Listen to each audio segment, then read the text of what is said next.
ACTIVTY.net. Today I'm going to show you how to make a replica style of a Plains Indians teepee, just using some things you can probably find around the house and laying around your neighborhood. So stick around while we do this brief tutorial.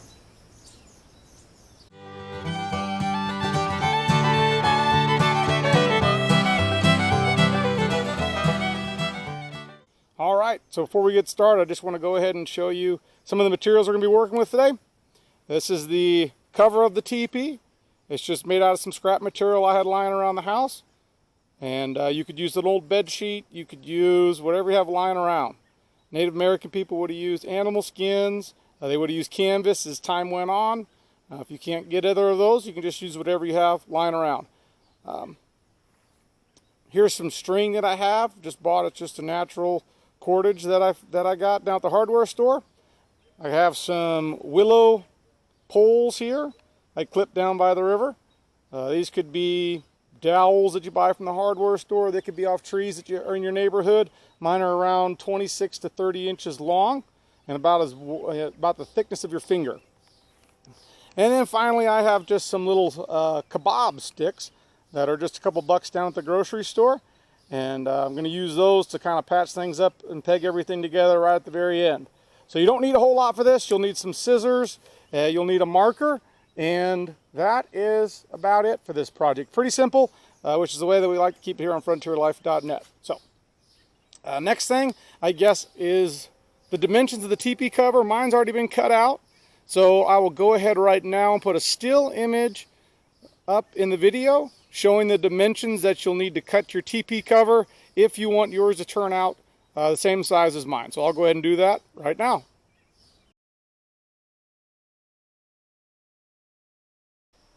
Okay, so what I want to show you now is how to get your poles ready for the build. So you can see I got my cover laid out and cut, and what I've done is I've taken 3 poles, and these are going to be my kind of main 3 poles.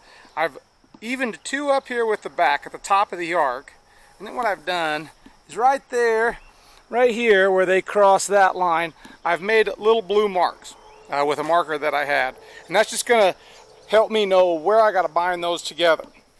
So 2 come off the back just like that, and they're even. Now the third one is going to come off to the side, just above the door. And that's what this little arc right here is going to end up being, is the door. So it's just come just behind the door, and it's going to be a little bit longer. But the same thing, I made a little blue mark right there where it crosses the top of the teepee. And those are going to be my 3 kind of structural poles. And what I'm going to do now is I'm going to go ahead and tie those together and start setting up my tripod. All right, so now I have my 3 kind of structural poles lashed together. You can see I have plenty of rope here that I kept as a string kind of off these. This is going to come in handy here in a second. So, but first thing I need to do is I need to kind of get ready to get started here. And what I'll do is I'll take my first 2 poles, my shorter poles, and they'll be on the bottom. Take my 3rd pole, my longest pole, my door pole, and I'm going to swing that out to the side. Set it up. Now I got my tripod. My blue marks are pretty close there. And this thing's going to be an oval, so my two shorter poles are going to be towards the back, more horizontal, with my first one sticking straight out the front. So let me go ahead and readjust the camera, and I'll show you what it looks like from here. Alright, so from where I'm sitting, here is what the tripod looks like. You have your 2 shorter poles here in the back with one extending out the front. And if I pick the camera up a little bit, you can see that the back 2 poles here and here are a little bit more even with each other, and the first one pokes out quite a bit. When this is done, it's going to end up being an oval rather than a circle. So this is just how we want it. It's probably going to take a little bit of finagling and fidgeting as we put the cover on, but this will get us pretty close for this project. Alright, so like I said, I have my tripod up. As you can see, I've got this long rope extending. That's going to come into play right now because I'm going to start stacking the rest of my poles on the teepee. So me looking at it, I'm going to start stacking the poles to my left from pole number 3, or the door pole. So I'm going to stack poles 4,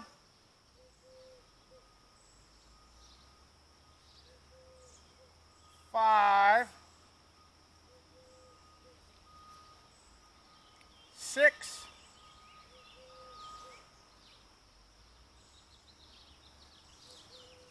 and 7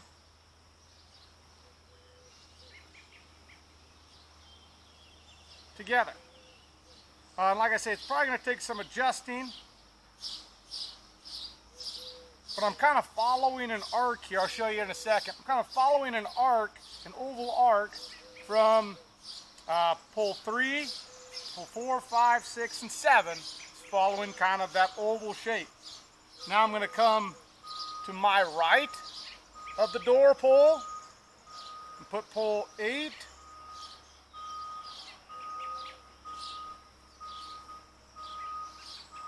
9,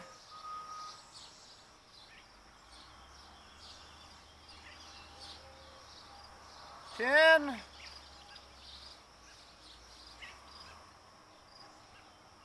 and 11.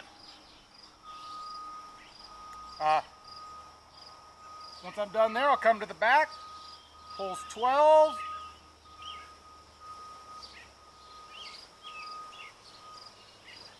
13. I'm going to skip one space over and do pole 14 right there. And once I have that, now I'm going to take this rope that I had and I'm going to start winding around all these poles. This is going to lash the whole thing together. Again, there's going to be 15 poles, but I've only got 14 up at this moment. I'm going to show you why in a second. Just going to tie it up pretty solidly.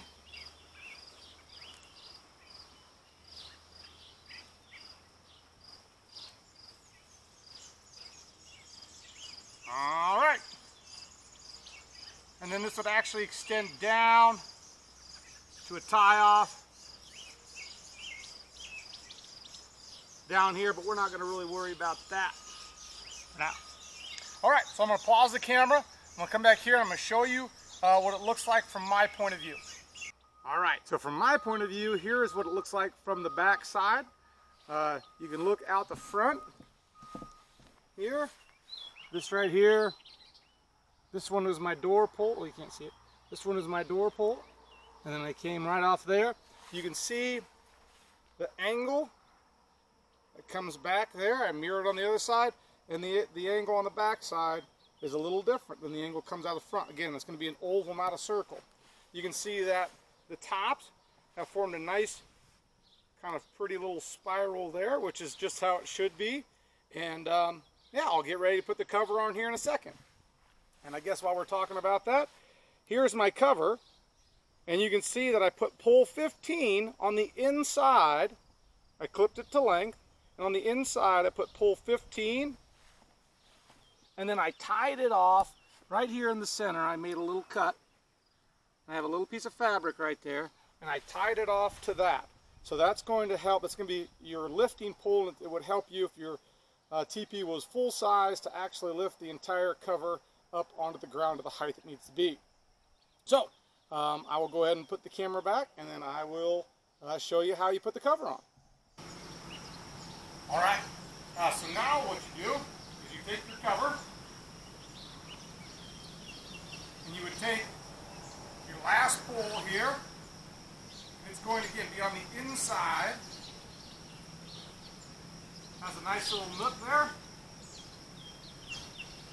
And then kind of unfold your cover so that way it matches up. Alright, see how that goes. Now what I'm going to do, I'm going to take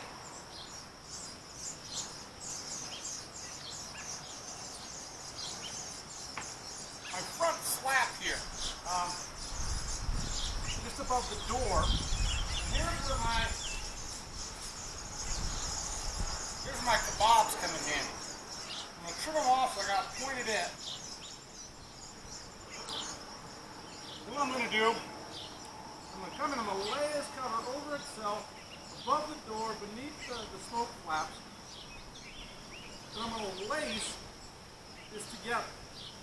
Poking through, both, coming in behind, and then coming out. And that's my lacing kit. And I'm going to do, probably 4 of them for one this small.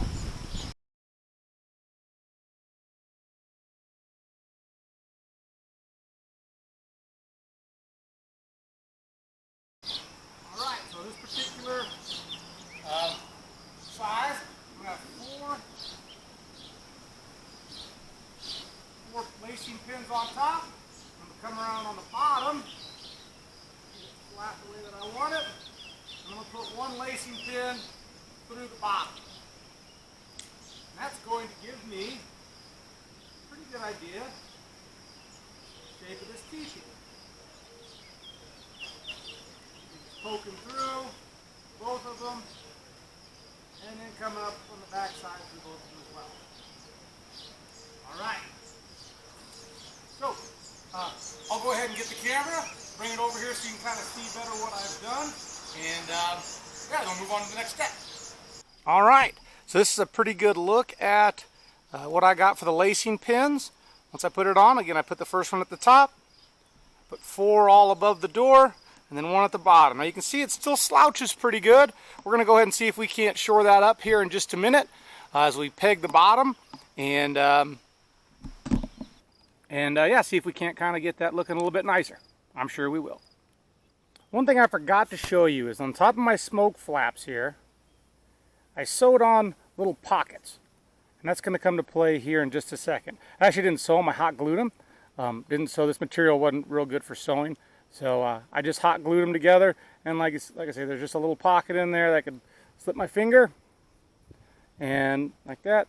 And I'm going to go ahead and put my smoke poles in there. So just hold on, I'll show you how to do that. Alright, so the next thing is I'm going to take a bunch of these kebab sticks, and I'm just going to go around the bottom, all around the cover. I'm just going to insert them through and stake this to the ground. Now this isn't how native people tied their teepees to the ground, how they secured them to the ground. They would actually take little pieces of rock or wood, and they would bunch them at the bottom of the teepee and make a knot around that. We don't have the room with this little replica, so I'll just show you how we can do it for this little project. So, try to kind of snug it up a little bit. I'll take my stake and just drive it in the ground.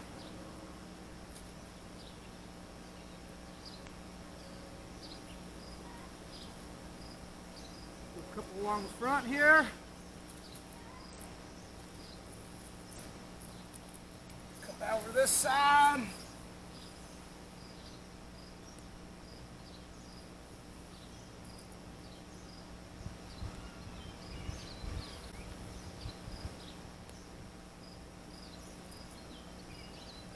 Again, I'm just trying to get this cover to the point where it's a lot more, what do I want to say, tight against the frame. And you can put as many of these stakes in as you need. You can go between every pole, every other pole, whatever you need to make your teepee kind of function. And that's the thing about these I wanted to mention is that there are, plans out there to build teepees, and you can do it just the exact same way that I did, to the exact same size, and that makes it easy.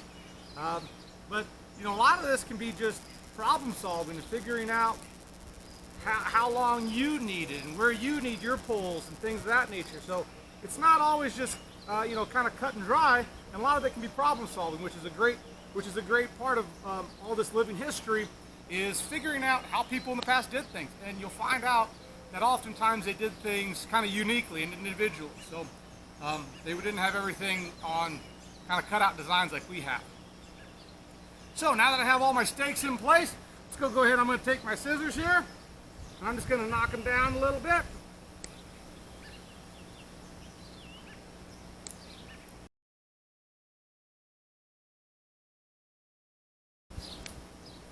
here we go.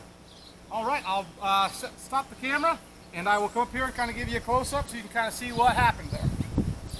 So it's starting to come together. Again, I just went around here and you can see I just went around with my stakes. I clipped them off about 1 inch above the ground, and yeah, this whole cover is fitting a lot more nicely now, a lot tighter to the frame than it was. I still could probably put another extra few stakes in there and just tighten it down that much more. From the top, you can see the oval shape rather than a circle. That door does stand out quite a bit in front rather than be a perfect circle, so that's good. Now we're just going to go ahead and put on the smoke poles, and then we'll be done. All right, well, we're here at the last step of our replica teepee build, and I've saved 2 poles, and I'm just going to insert these into those little pockets that I showed you on the smoke flaps, and extend those out like that. Take my other one, go to the other side. And there you go. This is a pretty good model of what a Plains Indians teepee would have looked like. Now, different tribes had different styles, you know, and so they were all different. Not to say that every teepee was the exact same, but if you set this up, it should give you a pretty good idea of the process. And then if you think as you scale it up in the magnitude of what it would have been like to carry these all around, and these houses were, you know, up to 30-35 feet in diameter. So they could be really, really, really big. And so, but yeah, fun little project that can help you understand a little bit more about history and a little bit more about the Jemmey Fletcher Ride to Rendezvous book that hopefully you're enjoying right now. All right, so again, this is Cody with FrontierLife.net. Just showed you how to build a replica teepee, and it's a great living history project. Something you can do. You don't need a lot of space to do it. You don't need a lot of materials. You don't need a lot of money. Just a little bit of time. And it'll give you a lot better sense of what it would have been like on the frontier, and teach you the details about teepees and how they set up in their different parts and things like that. So I'd really encourage you, if you have the time, to go ahead and take a few minutes, or an hour I guess it'll probably take you, and learn how to build this replica. You can scale it up, and you know, if you wanted to build something you could actually stay in, all you got to do is scale it up and problem solve your way through that. Always making sure that it's structurally sound, of course. But yeah, so again, hope you're enjoying Jemmey Fletcher Ride to Rendezvous, and this should give you a better sense of the teepee that Jemmey was hanging out in. So, Cody from FrontierLife.net, thanks for watching.